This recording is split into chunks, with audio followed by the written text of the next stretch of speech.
There are watches that are popular, there are watches that are expensive, and then there are watches that just simply changed everything. Today, I'm not going to be talking about the best watches of all time. You know, that's kind of subjective. I want to talk about some of the most influential watches ever made. The watches that forced the industry to react. The ones that rewrote the rules and changed how people wore watches, or even reshaped what a watch was even supposed to be. Some of these watches are mechanical, some aren't. Some are luxury icons, and others weren't meant to be but became big in their own right. But every one of these watches left a huge mark on horology as a whole.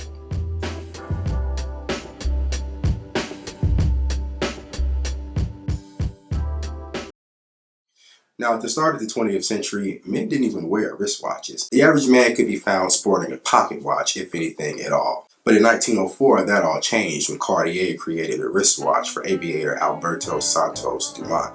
He simply needed a way to check the time while flying without having to take his hands off the control. The solution was radical for the time. A square case worn on the wrist with exposed screws and an unapologetically functional design. The Santos didn't just solve the problem, it normalized the idea that a wristwatch could be masculine, practical, and modern. Simply put, every men's wristwatch that came after the Santos owes something to this moment.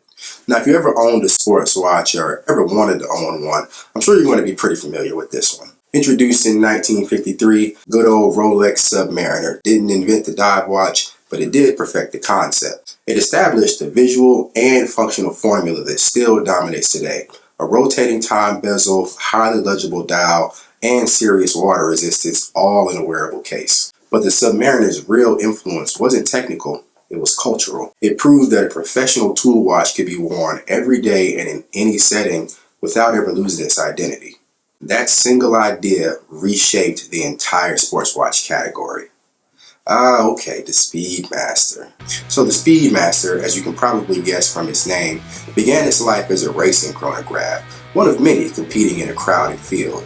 But its destiny changed when NASA began testing watches for manned spaceflight. After extreme trials involving heat, cold, shock, and vibration, the Speedmaster emerged as the only watch reliable enough to take the trip. And in 1969, it became the first watch to be worn on the moon.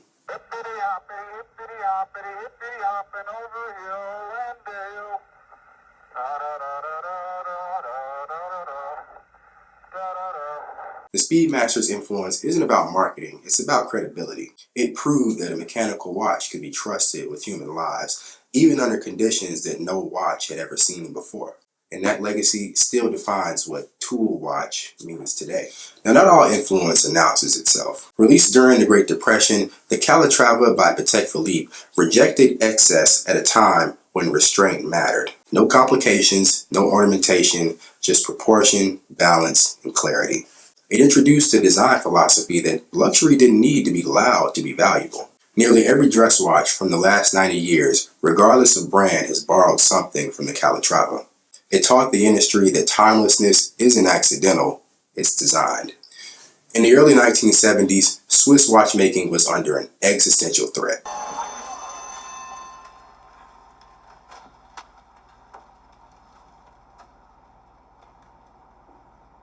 Holy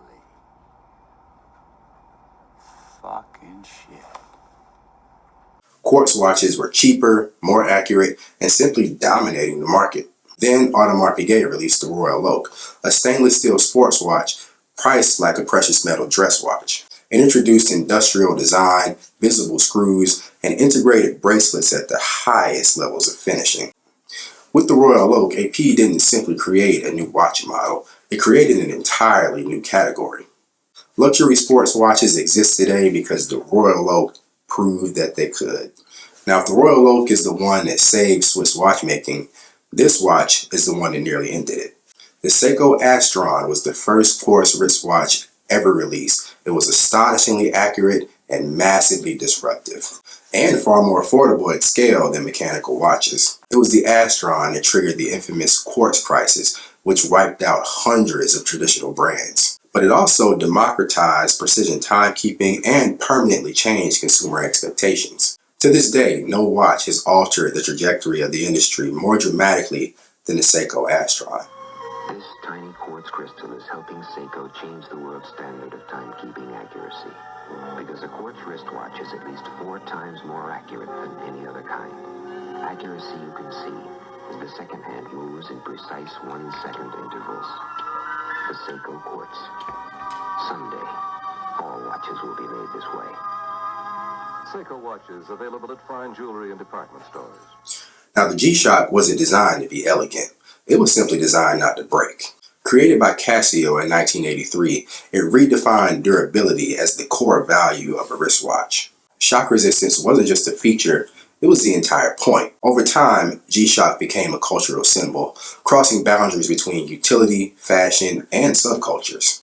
It proved that influence doesn't require luxury pricing, just clear, uncompromising purpose. Presenting the G-Shock watch from Casio. The water-resistant sports watch that's ready for action. With a built-in shock absorber. It's tough. So tough, this G-Shock can take a slap in the face and not even flinch. The Casio G-Shock. One tough watch to beat. What makes these watches influential isn't that they're famous, it's that everything that came after had to respond to them. You either had to copy them, improve on them, or reject them entirely. These watches didn't just tell time, they changed how we think about watches entirely, and why we wear them in the first place. If you enjoy this kind of history-focused content, be sure to give this video a like and drop a comment letting me know which watch you want to deep dive on next. Until next time, peace.